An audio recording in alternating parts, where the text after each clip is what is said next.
Borrador de la reforma laboral, da pistas de trabajo decente y saludable. La comunicación como articulador del diálogo entre gobierno nacional, centrales sindicales y la sociedad. La reforma a la salud, más puntos para entenderla. La UNED, una organización que presentó propuestas para ser incluidas en la reforma laboral. FECODE radicó su pliego de peticiones al gobierno nacional el pasado 28 de febrero. Más cifras para entender la reforma laboral.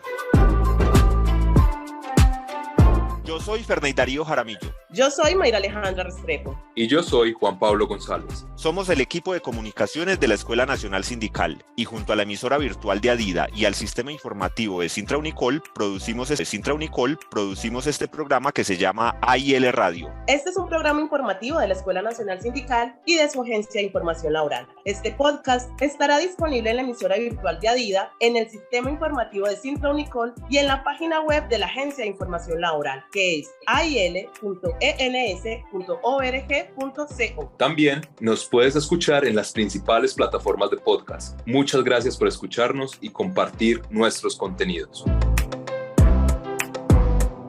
Hoy es 4 de marzo del año 2023. En esta edición hablamos del borrador de la reforma laboral, de la comunicación como articulación del diálogo entre gobiernos, centrales y sociedad, la reforma a la salud, las propuestas de la UNED a la reforma laboral y el pliego presentado por FECODE. Bienvenidas y bienvenidos. La Agencia de Información Laboral de la Escuela Nacional Sindical presenta AIL Radio. Todo lo que pasa en el mundo del trabajo, el sindicalismo, la defensa de los derechos humanos y la democracia, lo escuchas aquí en AIL Radio. AIL Radio.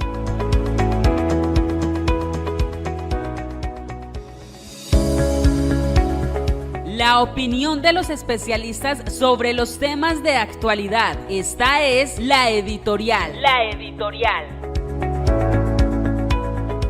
En próximos días, el Gobierno Nacional radicará ante el Congreso de la República el proyecto de la reforma laboral. Recientemente salió publicado en diferentes medios de comunicación el borrador del documento revisado por la subcomisión designada para su construcción. El documento está compuesto por 77 artículos y pretende establecer las bases de la estabilidad laboral, tanto en el sector público como en el privado, en temáticas como jornadas laborales, tipos de contrato, derechos laborales, causas de despido, entre otros. Las propuestas realizadas representan una nueva forma de regulación laboral en Colombia y buscan proporcionar garantías para trabajadoras y trabajadores en diversos ámbitos. En la editorial de hoy conversamos sobre este tema con Hiller Hernández, director de la Escuela Nacional Sindical.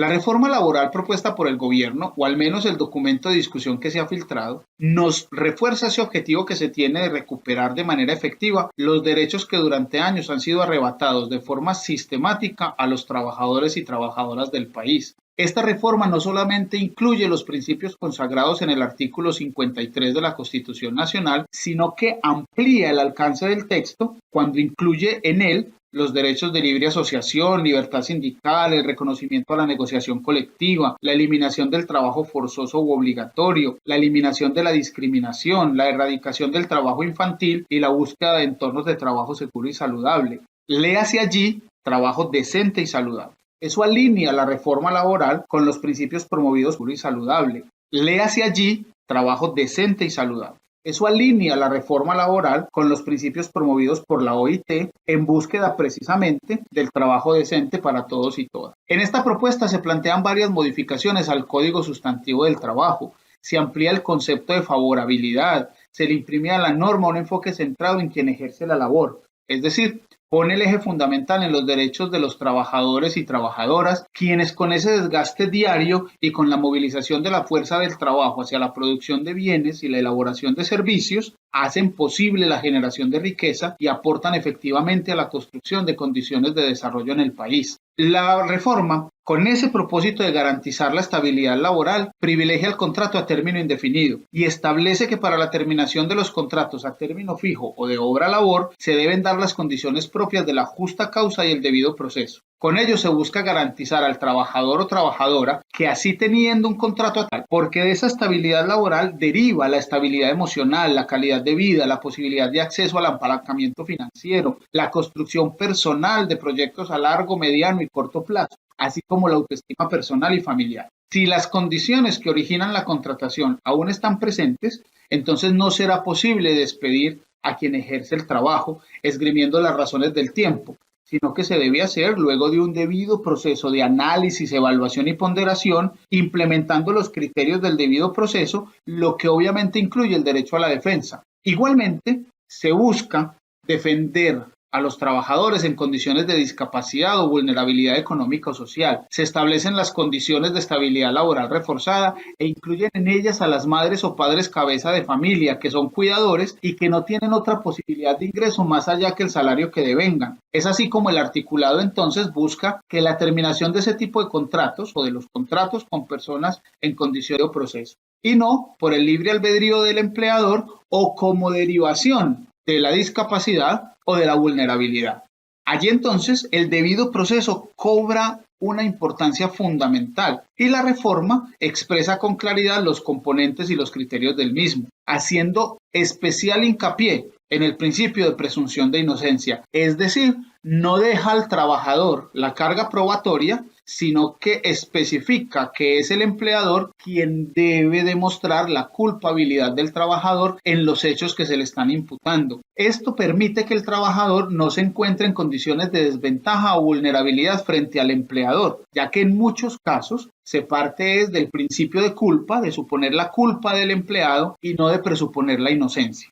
En esa línea de derechos que nos plantea la reforma, entonces se amplían también los montos de indemnizaciones cuando el contrato se termina de manera injustificada. Esto no solo beneficia a trabajadores y trabajadoras, que evita que el empleador haga uso de esta figura para vulnerar los derechos laborales o precarizar las relaciones de trabajo. Ya hablando de los contratos, especifica y enfatiza la necesidad de que sean a término indefinido, deja los contratos a término fijo para actividades no permanentes y que cuando deban ser prorrogados, la prórroga no supere un año y que luego de 3 prórrogas se vuelva indefinido. ¿Por qué? Porque se sobreentiende entonces que la actividad realizada ya no es temporal, sino que es permanente y es esencial para el funcionamiento de la organización. Para el contrato por obra o labor, entonces, se debe implementar en tareas muy específicas y se debe aclarar por escrito los términos de la realización de esa tarea. Así entonces se va a evitar que por medio de esta figura se disfracen diferentes formas de flexibilización de las relaciones laborales o de contratación irregular o ilegal. Asimismo, se abordan los elementos relacionados con la tercerización y la subcontratación. Se define claramente a contratistas y a independientes. Se expresan las condiciones de responsabilidad tanto de la empresa contratista como de aquella que es dueña de la labor o es beneficiaria del trabajo que se realiza. Así entonces, se evidencian las relaciones laborales existentes entre empleadores y trabajadores bajo esta modalidad contractual y se evita enmascarar bajo la figura de contratistas la responsabilidad patronal en diferentes procesos o dinámicas que se relacionan o se derivan del ejercicio del trabajo que se contrata. Este proyecto de reforma busca eliminar todo tipo de intermediación laboral ilegal. Eso está especificado en el artículo 14 del proyecto, donde se habla que toda actividad relacionada con el objeto misional de la organización se debe contratar a través de un contrato laboral formal y establece un periodo de 6 meses a partir de la vigencia de la reforma para que las empresas se adecúen a la norma y faculta al Ministerio del Trabajo para aplicar las sanciones respectivas en los casos que estamos orientándonos hacia la generación del trabajo formal, decente y saludable para todos los trabajadores y trabajadoras. Otro elemento que cambiaría en el sistema laboral colombiano es la definición de las jornadas de trabajo, así como recargos nocturnos y festivos. El artículo 20 del borrador establece que la duración máxima de la jornada ordinaria de trabajo es 8 horas al día y 42 horas a la semana, las cuales podrán ser distribuidas de común acuerdo entre empleador y trabajador en 5 o 6 días a la semana. El artículo 19 indica que el trabajo diurno se realiza entre 6 a.m. y 6 p.m., mientras el nocturno va de 6 p.m. a las 6 a.m. del día siguiente. La reforma busca también corregir esas políticas regresivas que se han presentado en pasadas reformas, entre ellas las relacionadas a la jornada laboral. Con esta reforma se recupera la jornada diurna, es decir, una jornada laboral digna, evitando la contratación de trabajadores para 2 turnos el mismo día y especificándola.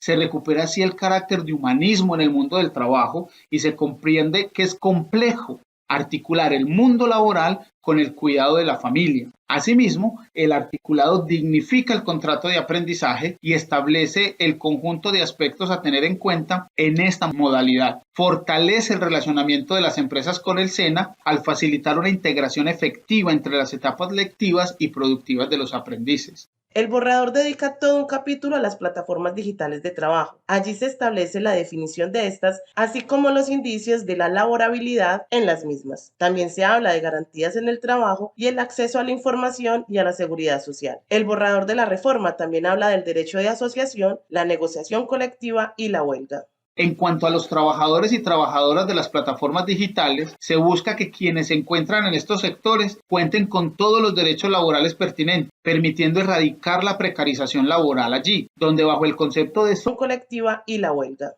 En cuanto a los trabajadores y trabajadoras de las plataformas digitales, se busca que quienes se encuentran en estos sectores cuenten con todos los derechos laborales pertinentes, permitiendo erradicar la precarización laboral allí, donde bajo el concepto de socios o de la intermediación del servicio se deja a riesgo de quienes ejercen el trabajo las prestaciones sociales, los costos de seguros, el cuidado de los implementos de trabajo, la seguridad personal, entre otros. Allí se esconde una relación laboral en donde se hace control del trabajo, se establecen montos y tarifas, se exigen códigos de conducta, presentación personal, tratos al usuario e incluso se aplican sanciones como bloqueos, exclusiones o multas. La reforma también plantea la posibilidad del trabajo autónomo por plataforma, pero la plataforma deberá verificar que las personas estén afiliadas de manera efectiva a la seguridad social, salud, pensión y riesgos laborales.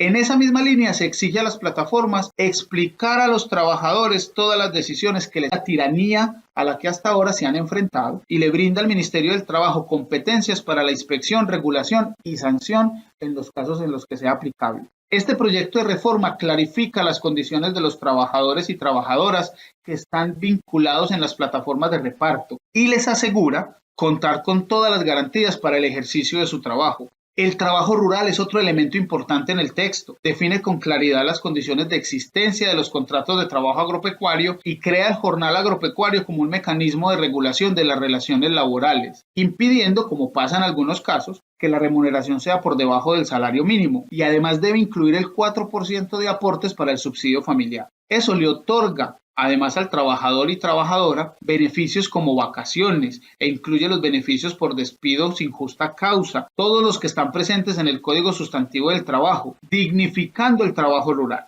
buscando que quien trabaja en el campo pueda contar con las condiciones apropiadas,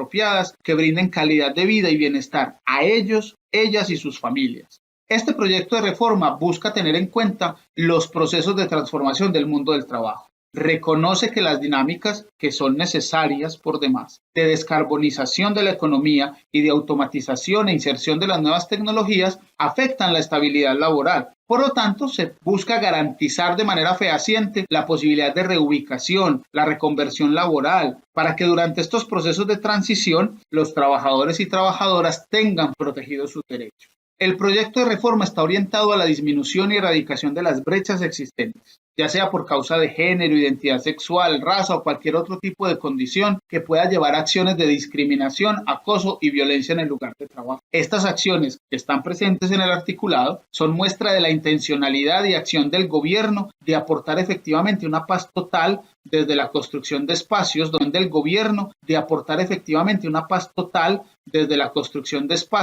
el trabajo decente y saludable tenga amplia presencia. Un factor primordial en la reforma es la garantía que se da a los derechos de asociación sindical, negociación colectiva y huelga. Con ello se pretende devolver y reivindicar los derechos que han sido aplastados desde lo legislativo o desde la violencia contra el movimiento sindical, reconociendo en este un actor fundamental en la construcción de una sociedad justa y ecuánime, pero además brindando garantías a sectores que durante décadas han sufrido la estigmatización, la persecución y la violencia, no solo desde el discurso, sino desde lo físico. La Escuela Nacional Sindical ha registrado desde 1971 15.766 violaciones a la vida, la libertad e integridad de los y las sindicalistas. Y de estas, 3.314 han sido homicidios. En conclusión, podemos decir que aún con la posibilidad de mejorar y modificar, atendiendo además las demandantes labores del cuidado. Es una reforma incluyente, humana, que dignifica a los trabajadores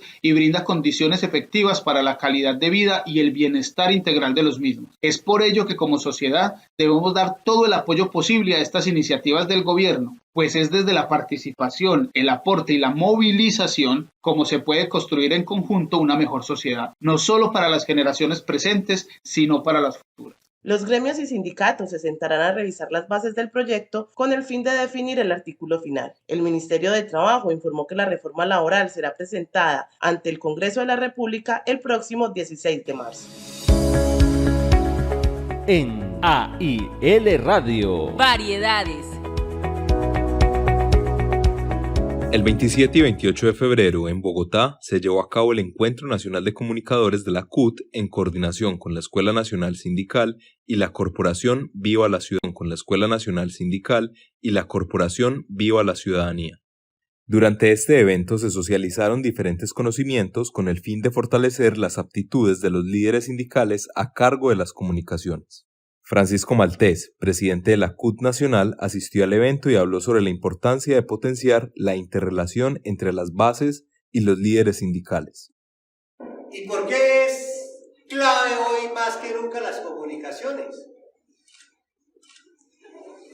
Tenemos un gobierno amigo, tenemos un gobierno alternativo que está sufriendo todos los ataques habidos y por haber.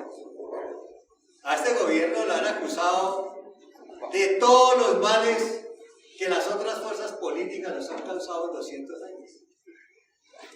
Ese es el problema de fondo. Y algunos compañeros... Ese es el problema de fondo. Y algunos compañeros quieren que en 4 años se solucionen los problemas que no se han solucionado en 200 años. Por supuesto que también están equivocados. Y algunos compañeros y compañeras quieren que nuestro programa de gobierno del partido, o inclusive el programa de gobierno de la CUT, este gobierno lo aplique. Este es un gobierno alternativo de transición que necesita hacer acuerdos para poder gobernar. Aquí la bancada de amigos son 100 de 365. Menos de una tercera parte. Y entonces para gobernar hay que hacer acuerdos. Y hacer acuerdos es hacer concesiones en la política. Y si hacemos concesiones en la política, no va a quedar todo lo que nosotros queremos. Así de sencillo. Y la forma que tenemos de equilibrar la balanza es la calle. No tenemos otra forma de equilibrar la balanza. Por su parte, Jairo Arenas Acevedo, integrante del Comité Ejecutivo de la CUT Nacional y director del Departamento de Comunicaciones, destacó la importancia de dirigir la comunicación al público joven y a las mujeres, pues hay allí una importante necesidad de fortalecer el mundo sindical de cara a los retos actuales que se presentan por las reformas que planea llevar a cabo el gobierno nacional. La comunicación ahorita es muy importante para las organizaciones sindicales y para cualquier tipo de organización, pero más para los sindicatos. Nos convoca medios tradicionales, pero también hay unas nuevas formas de comunicar que tienen que ser apropiadas por el movimiento sindical, como es el trabajo en las redes sociales. Hay un nuevo lenguaje, hay una nueva dinámica que el movimiento sindical tiene que apropiar para poder desarrollar esas comunicaciones y llegar al público objetivo que son los trabajadores colombianos. Pero fundamentalmente tiene que ayudar al fortalecimiento y crecimiento de las organizaciones y por eso hay que tratar de impactar en 2 públicos que son fundamentales, las mujeres y los jóvenes. En lo que respecta a los participantes y como parte del encuentro, debían cubrir la erradicación de los pliegos de los trabajadores públicos y estatal que se realizó en la mañana del 28 de febrero. Alba Claire Gómez Malagón, de la subdirectiva CUT Casanare y encargada del área de comunicaciones, también asistió al cubrimiento de este evento. Ella nos habló de lo crucial que resulta para el movimiento sindical el hecho de fortalecer las comunicaciones y de hacer visible la realidad del país.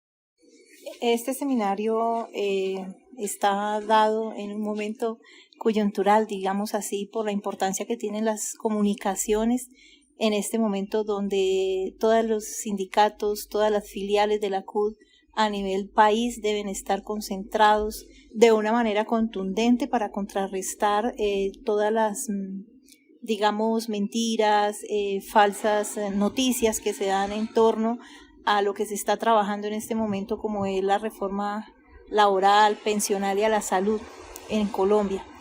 Este seminario es muy importante, está trabajando en este momento como es la reforma laboral, pensional y a la salud en Colombia. Este seminario es muy importante porque hoy día las comunicaciones están dadas en pequeñas imágenes, en cortometrajes, en TikTok. Estamos hablando de textos muy cortos donde tenemos que llegar a las comunidades, donde tenemos que llegarle a las personas con un mensaje claro sobre lo que estamos trabajando como gremio, como CUT, como la central que une todos los trabajadores en Colombia, de tal forma que nuestra manera de comunicar sea clara, sencilla y muy precisa, para que todos nuestros afiliados estén enterados de lo que se está trabajando, de lo que se viene avanzando en cada uno de los temas que se están presentando en este momento al gobierno, y contrarrestar también pues la mala información que nos dan los medios masivos de comunicación, tal vez el titular, tal vez la imagen negativa de lo que se quiere decir. Finalmente, y como parte de las actividades del encuentro, el creador de contenido y abogado Eduardo Mestre hizo una exposición sobre el impacto que los diferentes formatos y redes sociales tienen en la actualidad. Él le propuso a los asistentes nuevas y más ágiles formas de contar lo que día a día sucede en el mundo sindical.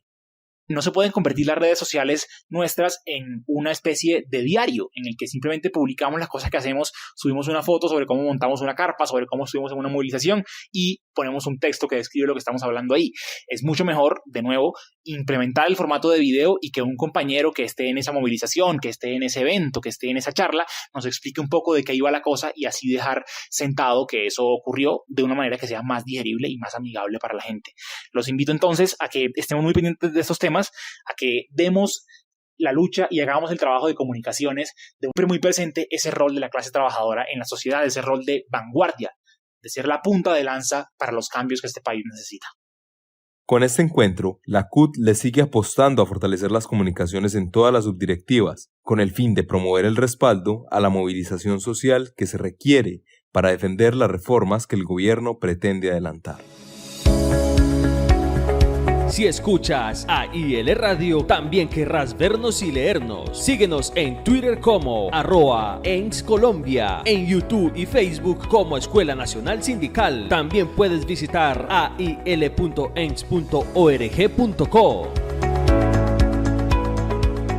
La Plataforma Colombiana de Derechos Humanos, Democracia y Desarrollo está realizando desde el jueves pasado un ciclo de conversaciones virtuales que ha denominado Pacharlar de Derechos. El espacio, que se desarrolla a través de las redes sociales de la plataforma y de algunas de las organizaciones que la integran, pretende discutir las reformas que para salud. Aura Rodríguez, la secretaria técnica de la plataforma, conversó con Claudia Naranjo, activista y defensora de derechos humanos, principalmente el de la salud. Esta es la presentación que hizo Aura sobre el espacio Pacharlar de Derechos. Este programa tiene como objetivo compartir con ustedes las distintas reflexiones, análisis y también preguntas que desde diversas organizaciones sociales y de derechos humanos tenemos frente a los cambios que se están dando con este nuevo gobierno en el país en su conjunto y cómo desde las organizaciones justamente y movimientos sociales podemos contribuir al debate, a la construcción de propuestas, siempre desde una mirada colaborativa, pero también crítica desde una defensa clara de los derechos humanos en el país.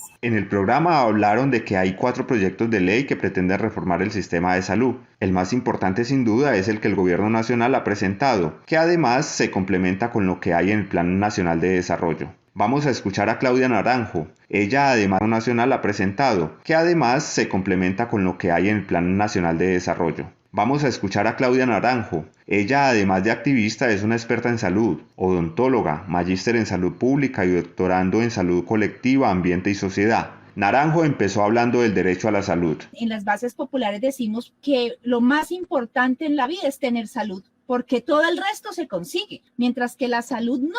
La salud hay que cuidarla todo el tiempo y si tenemos afectación a la salud, pues se nos afecta la vida, se nos afecta el bienestar, se nos afecta el proyecto de vida y eso quedó demostrado en la pandemia. Entonces hemos tenido muchos momentos en donde hemos venido construyendo desde el movimiento social una perspectiva promocional de la salud, o sea, no tenemos que estar centrados en que solo sea el tema de la enfermedad y atender solamente el tema de la enfermedad, sino que tratemos de prevenir la enfermedad, porque las enfermedades son prevenibles en la mayor proporción. Hay que entender porque sí tenemos un ciclo de vida y pues que el proceso de ciclo va a llevar a que podamos vivir en mejores condiciones, que podamos vivir aprovechando el mejor potencial de nuestra vida, pues es uno de los deseos que más tenemos como humanidad y que es posible conseguirlo. Entonces un sistema de salud que debe estar pensado también en una lógica de la promoción, del bienestar, de la calidad de vida, de prevenir las enfermedades. Es mejor prevenir que lamentar, es mejor prevenir que curar. Y por ello, digamos, hay que hacer unas transformaciones en el sistema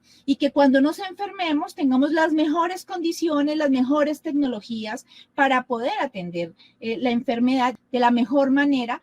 Y más estando en el siglo XXI, con los desarrollos tecnológicos y científicos que hay, pues como humanidad merecemos tener las mejores herramientas tecnológicas, técnicas y dispositivos y recursos y servicios que puedan garantizar esa atención cuando estamos enfermos, porque cuando está en riesgo nuestra vida, pues se nos desdibuja todo en nuestros hogares, se nos desdibuja todos los proyectos que tengamos, que puedan garantizar esa atención cuando estamos enfermos, porque cuando está en riesgo nuestra vida, pues se nos desdibuja todo en nuestros hogares, se nos desdibuja todos los proyectos que tengamos proyectados y nos tenemos que concentrar en cuidar nuestra vida y proteger nuestra vida. Después la activista y experta habló de prevención como uno de los factores principales que tiene la reforma propuesta por el gobierno. Dijo que hay unos aspectos que van más allá de la enfermedad. Habló de las condiciones de las personas para poder tener salud. Escuchemos. Eso habla de que la salud tiene que hablar de una condición de vida y por eso se hablan de la determinación social de la salud, son condiciones y entonces en la condición social de la determinación social de la salud hay unos aspectos condicionantes que se llaman determinantes, no son factores de riesgos, que es unas cosas que tendremos que revisar en el proyecto de ley del gobierno, ¿sí? Los determinantes no son factores de riesgo, son condiciones que determinan el bienestar y en protección a las personas, las familias y las comunidades.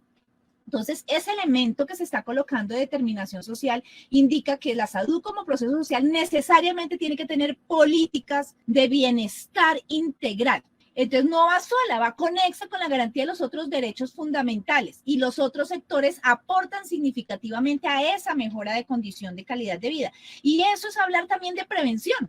Porque si tú das condiciones de bienestar, de cuidado de la naturaleza, de cuidado del ambiente, las condiciones del trabajo, de acceso a oportunidades de bienes y servicios, estás previniendo enfermedades, estás previniendo daños, estás previniendo restricciones en términos de tu condición de vida que te va a terminar generando una protección. Entonces, ese elemento y aspecto que se incluye en el proyecto de ley del gobierno, hay que saludarlo porque eso no se había incorporado. Se manejaba una lógica medicalizada y enfermológica solamente de la salud. Finalmente, Claudia Naranjo hizo un resumen sobre los principales temas propuestos en la reforma. Ella destacó varios contenidos, entre ellos que la salud sea pública, que haya una nueva organización del sistema con gobernanza distinta, que los recursos sean girados directamente y que haya mecanismos de vigilancia y control. También se refiere a los sistemas de información previstos y al recurso humano. Esto fue lo que dijo. El proyecto de ley del gobierno es largo, plantea 19 capítulos, 150 artículos. Nosotros hemos armado lo hemos llamado como unos núcleos de contenido fundamentales, esenciales en el proyecto de ley. Entonces hay un primer contenido del proyecto de ley que coloca como unas disposiciones generales, y allí hay una cosa muy importante que hace este proyecto de ley, es que rescata el valor de lo público. Y sobre, más que el valor de lo público, es la responsabilidad estatal pública. No es un rescate para decir que es la corrupción. La corrupción tenemos que superarla y tenemos que generar mecanismos para que se haga respetar lo público. En este primer núcleo que tiene este proyecto de ley, que son las disposiciones generales, hay un rescate finalmente del rol y la institucionalidad pública para que sea garantista en el territorio nacional, porque se demostró en estos 28 años que cuando se colocan actores privados para la prestación, administración de los servicios de salud en lugares donde no hay lucro con la salud, pues se abandonan. Pero entonces los que estamos aquí en la ciudad me dicen, pero es que a mí sí me funciona lo privado. Claro, pero es que usted está en la ciudad en una condición de mayor oferta y mayor acceso. Y aún así, en las ciudades tenemos inequidades como les comenté con el tema de la pobreza y las protecciones sociales. Y a ciudades tenemos inequidades como les comenté con el tema de la pobreza y las protecciones sociales. Y asimismo entonces establece una nueva organización del sistema. Y entonces en esta nueva organización uno tendría que rescatar, por ejemplo, que da lugar a lo que hemos llamado la gobernanza.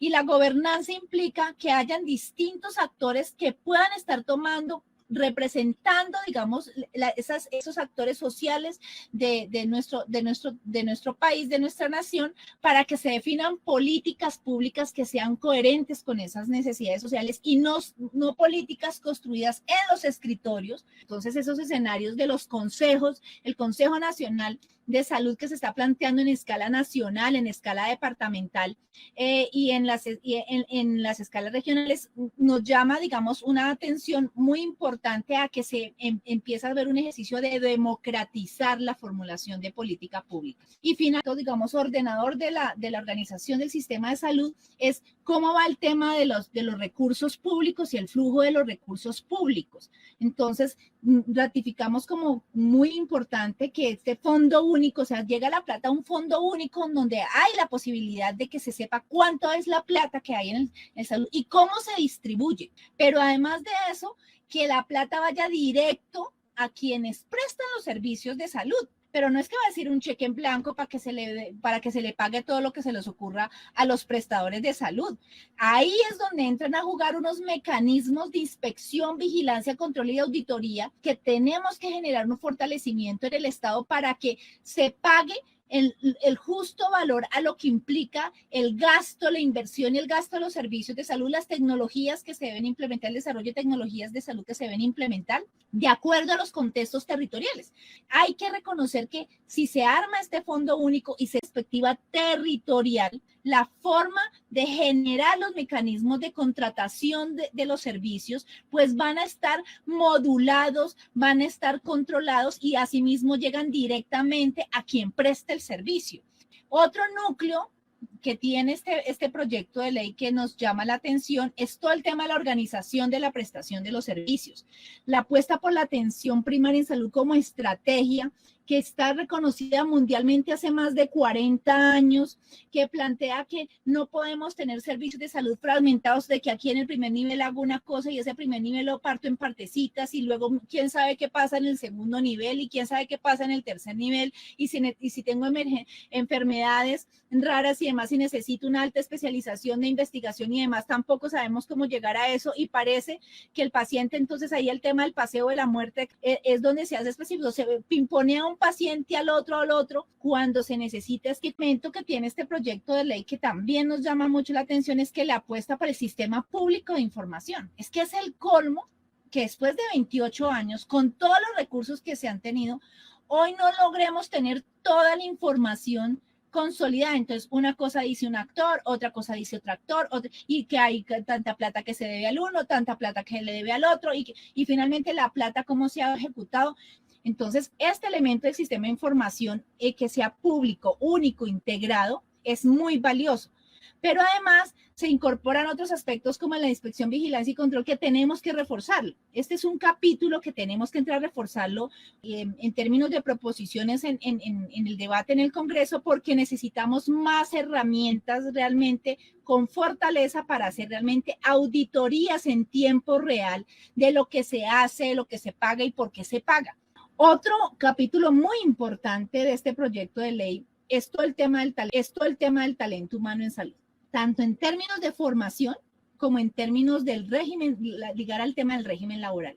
Y este asunto del tema del talento humano tiene que ver con que logremos que efectivamente contemos con el recurso humano formado, cualificado en todas las disciplinas y todas las especialidades en salud para todas las regiones del país y no concentrado solamente en ciertas ciudades o en ciertos territorios.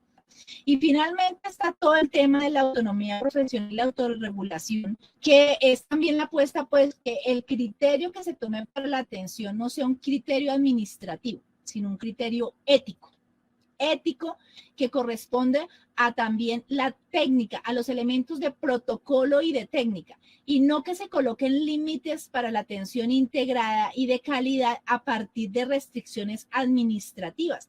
De manera general, yo diría que esos son como los contenidos de ley del gobierno. La reforma a la salud está siendo ampliamente discutida por estos días que hace trámite en el Congreso. También es analizada por actores de la sociedad. Con conversaciones como las que se presentó, la Plataforma Colombiana de Derechos Humanos, Democracia y Desarrollo pretende que las personas estén informadas y puedan apoyar la reforma. Finalmente, hay que recordar que el programa Pa' Charlar de Derechos será transmitido todos los jueves a las 5 de la tarde a través de las redes sociales de la plataforma y de varias organizaciones que hacen parte de esta, entre ellas la Escuela Nacional Sindical. En AIL Radio. Entrevistas.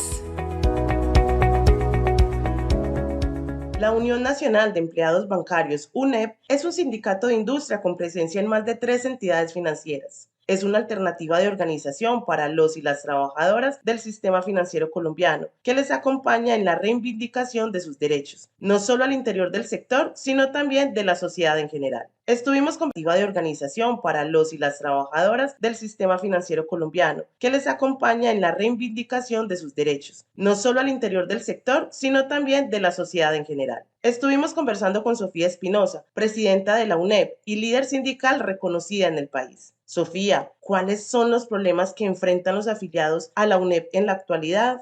Los afiliados de la UNEB en el sector financiero o los trabajadores del sector financiero en general también estamos afectados por la forma de contratación. Existe mucha tercerización, cargos y funciones que son del objeto social del negocio en el sector financiero hoy están prestados por empresas tercerizadas.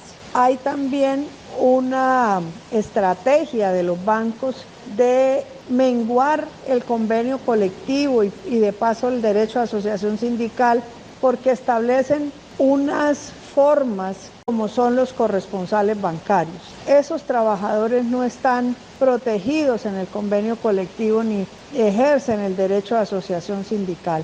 Y así un sinnúmero de actividades o de funciones que son del objeto social del negocio, que los bancos las sustraen de las oficinas y que por lo tanto vienen a menguar la posibilidad de tener una equidad en las condiciones laborales.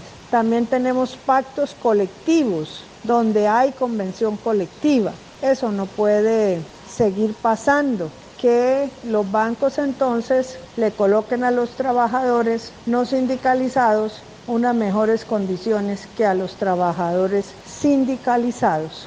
Nosotros creemos también que se tiene que mirar el tema de la digitalización, porque hemos planteado que debe haber reubicación de los trabajadores y reconversión de la mano de obra, porque lo que están haciendo es despidiendo trabajadores, reduciendo la planta de personal de manera significativa, vía enviar muchas operaciones a través de canales virtuales y que eso impacta en el empleo en el sector financiero.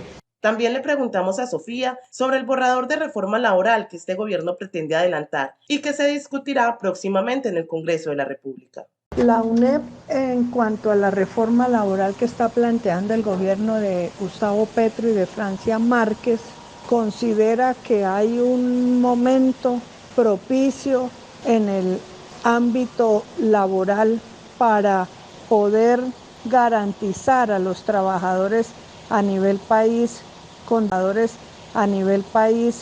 condiciones de trabajo decente, una forma de contratación que le pueda brindar a un trabajador su garantía de un proceso de estabilidad en el empleo, de cobertura en la tríada de seguridad social, salud, pensión y ARL, en un ingreso y una sostenibilidad inclusive del país, de una reactivación y de un fortalecimiento de la economía, porque son los salarios de los trabajadores los que hacen que se mueva el consumo de bienes y servicios en el país. Por lo tanto, si no hay empleo en condiciones dignas, si seguimos contratando a través de OPS, si a la gente le siguen adeudando salarios como en el sector salud, si siguen habiendo situaciones de tercerización, pues no va a ser y equidad social. La UNEP es una organización sindical propositiva que busca mejores condiciones laborales para trabajadores y trabajadoras del sistema financiero y del país en general. Sofía, ¿cuáles son los temas que la UNEP está trabajando y que le gustaría que quedaran en la reforma laboral o que se discutieran públicamente? La UNED envió al Ministerio del Trabajo unas propuestas para ser, ojalá, tenidas en cuenta dentro del contenido de la reforma laboral. Consignamos al Ministerio del Trabajo propuestas frente al tema de la digitalización en el sector financiero, instando a que el sector haga reconversión de la mano de obra y reubicación de los trabajadores y mirar las garantías laborales de los trabajadores y la empleabilidad. También planteamos la tercerización, porque ha venido creciendo ostensiblemente el tema de la contratación, porque ha venido creciendo ostensiblemente el tema de la contratación de funciones que son del objeto social del negocio a través de empresas tercerizadas. Y también el sustraer de la operación y colocar unas terminales que son en paralelo a las entidades financieras, funcionando también como pequeños bancos y pequeñas islas como los corresponsales bancarios que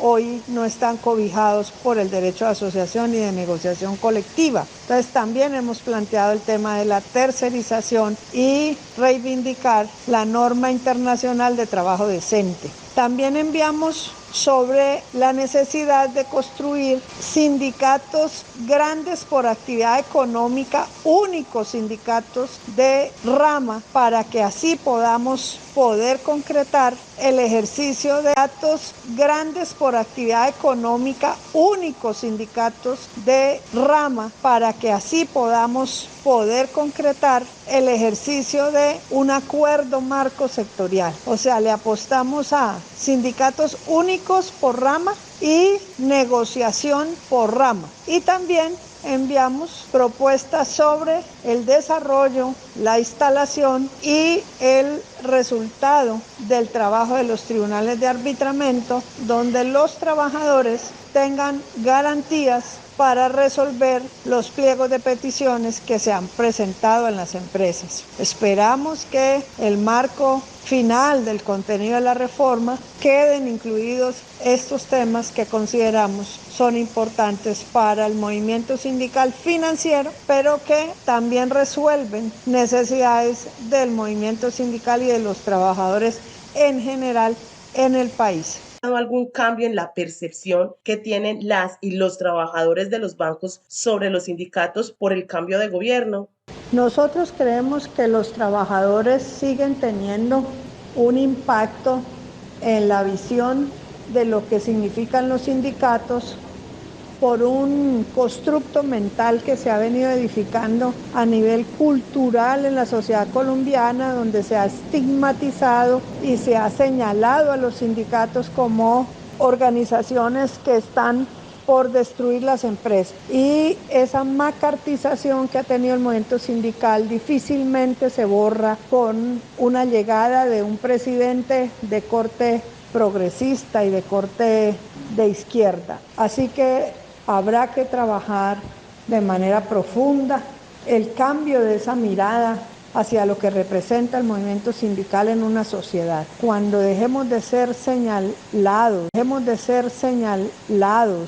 y estigmatizados por los medios de comunicación que hacen su impacto en la retina de la sociedad, por los mismos empresarios también que se incomodan con la existencia de una organización sindical al interior de las empresas, irá cambiando paulatinamente la concepción de lo que significa la organización de los trabajadores, así como ellos ven que los empresarios también se organizan en organizaciones como la Sobancaria, como la ANDI, como la SAC, etc.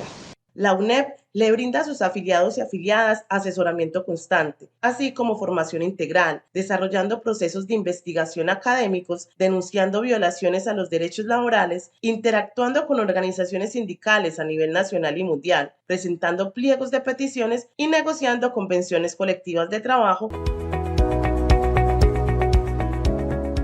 El pasado 28 de febrero se radicaron los pliegos de solicitudes por parte de las organizaciones sindicales estatales y de trabajadores públicos. FECODE radicó ante el Ministerio de Educación su pliego de peticiones, del cual ha dicho que tiene un carácter social. Durante la movilización que se llevó a cabo ese día, Carlos Rivas, el presidente de la federación, se dirigió a los asistentes antes de radicar el pliego. Estas fueron algunas de sus palabras. Un pliego de peticiones que tiene un carácter social, en la medida en que defiende la educación, defiende la vida, defiende la paz y fundamentalmente tenemos un compromiso con este gobierno que es el gobierno del cambio y de la transformación. La Federación Colombiana de Trabajadores de la Educación se la jugó, desde luego, en la necesidad de construir un nuevo proyecto de sociedad en el del cambio y de la transformación. La Federación Colombiana de Trabajadores de la Educación se la jugó, desde luego, en la necesidad de construir un nuevo proyecto de sociedad. En este pliego de peticiones privilegiamos situaciones tan delicadas desde el punto de vista laboral como la de los compañeros provisionales, para aclararle a los compañeros provisionales de que ustedes siempre han sido para FECODE y desde luego para la dirigencia sindical un destacamento importante por el que tenemos que pelear por su estabilidad laboral y por mejores condiciones de vida y mejores condiciones laborales. Le estamos haciendo una exigencia al gobierno nacional y en particular a la ministra de Educación, que está por posesionarse para oír en las bases del Plan Nacional de Desarrollo y en el articulado del Sistema General de Participaciones para poder cerrar las brechas que hoy tienen en una profunda crisis al sistema educativo. Compañeros maestros y maestras, hoy estamos nosotros, hombres y mujeres de Colombia, frente al Ministerio de Educación, dándole un parte a los maestros de Colombia para decirle que con la asistencia de la Junta Nacional, de compañeros de Bogotá y fundamentalmente de Cundinamarca, estamos radicando lo que nosotros creemos que debe ser una responsabilidad del Estado con relación a la educación pública como un derecho fundamental, sino como un derecho humano. Compañeros y compañeras, este pliego de peticiones también tiene la oportunidad de decirle al gobierno que necesitamos de la construcción de un estatuto de la profesión docente, que necesitamos más recursos para la educación, que se requiere desde luego que haya progresividad en los recursos del SGP, en las brechas de accesibilidad, de canasta educativa, de jornada única, de infraestructura, de relaciones técnicas, de educación rural y de la brecha digital. Compañeros y compañeras, FECODE es una organización insigne en Colombia. FECODE es una organización que tiene reconocimiento en América Latina y en el mundo por ser defensor de la educación pública. Este gobierno, el gobierno de Gustavo Petro, tiene que agradecerle a los maestros de Colombia que le entregamos el momento de la educación pública y que nos opusimos en las calles y en la resistencia permanente a que se privatizara la educación. Compañeros y compañeras, nuestro compromiso, el compromiso de este comité ejecutivo de FECODE y de los maestros de Colombia es defender la educación pública y lo vamos a hacer con la entereza y si nos toca con la movilización. Rivas también dijo que FECODE no había tenido una buena relación con el saliente ministro Gaviria porque éste representaba más de lo mismo. En su intervención también se mostró abierto al diálogo y a acordar con el gobierno nacional. En próximos días arrancará la negociación del pliego de solicitudes y los maestros y maestras de Colombia estarán alertas sobre dicho proceso. En AIL Radio. Variedades. La reforma laboral sigue siendo tema de conversación en la agenda nacional.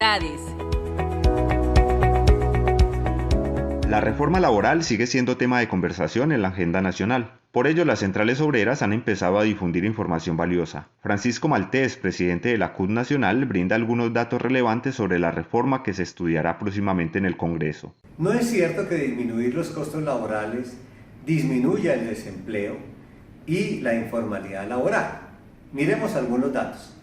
En 1990 el desempleo era del 10% y la informalidad laboral del 47.5%.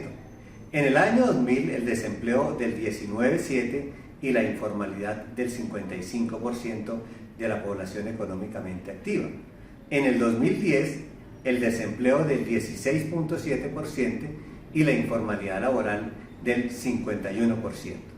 Y hoy, después de muchas reformas laborales, muchas reformas pensionales, 58% y un desempleo que bordea el 13%. Por tal razón, una propuesta fuerte que tiene el movimiento sindical en la reforma laboral es la formalización laboral y que se nos devuelvan los derechos arrebatados en 30 años, ya que no hubo disminución del desempleo ni la informalidad laboral. Un hecho que resultará clave durante los próximos días es la difusión de información que aporten al debate sobre la reforma que necesita el país. Esta tendrá como fin reclamar los derechos laborales que en anteriores proyectos fueron arrebatados.